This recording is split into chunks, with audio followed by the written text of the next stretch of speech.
നിങ്ങൾ ചെയ്യുന്ന എല്ലാ ടിൻറ്റും അതായത് നമ്മൾ ചെയ്യുന്ന കൂളിംഗ് ഫിലിംസും ഒക്കെ സെയിം പെർഫോമൻസ് ആണോ? ഈ വീഡിയോ ഒന്ന് കണ്ടു. സോ ചൂട് കൂടിക്കൊണ്ടിരിക്കുകയാണ്, സമ്മർ സീസൺ എത്തി, നമ്മളൊക്കെ വണ്ടി എടുക്കുന്നുണ്ട്, പക്ഷേ ഏത് തരം ടിൻറ്റ് ചെയ്യുന്നത് ഭയങ്കര കൺഫ്യൂസിംഗ് ആണ്. സോ അതിനുള്ള ഒരു ഉത്തരമായിട്ടാണ് നമ്മൾ ഇന്നിവിടെ വന്നിരിക്കുന്നത്.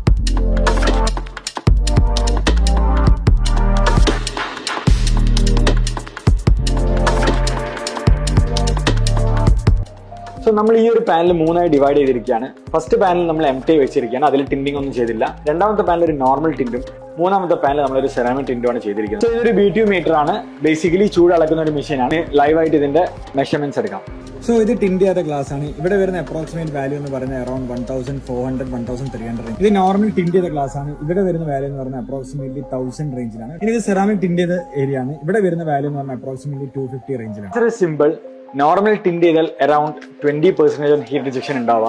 അതേസമയം സെറാമിക് ടിൻഡിലേക്ക് പോവുകയാണെങ്കിൽ എബവ് 50% ചൂട് നിങ്ങൾക്ക് വണ്ടിയുടെ കുറക്കാൻ പറ്റും. സോ നിങ്ങൾക്ക് സെറാമിക് ടിന്നിന്റെ എൻക്വയറീസ് ഉണ്ടെങ്കിൽ നിങ്ങളുടെ വണ്ടിയുടെ പേര് നിങ്ങൾക്ക് ഞങ്ങൾക്ക് മെസ്സേജ് ചെയ്യില്ല, ഈ താഴെ കമന്റ് ചെയ്യുക. ഞങ്ങൾ അതിനൊക്കെ ഡീറ്റെയിൽസ് അയച്ചു തന്നെയാണ്. Thank you.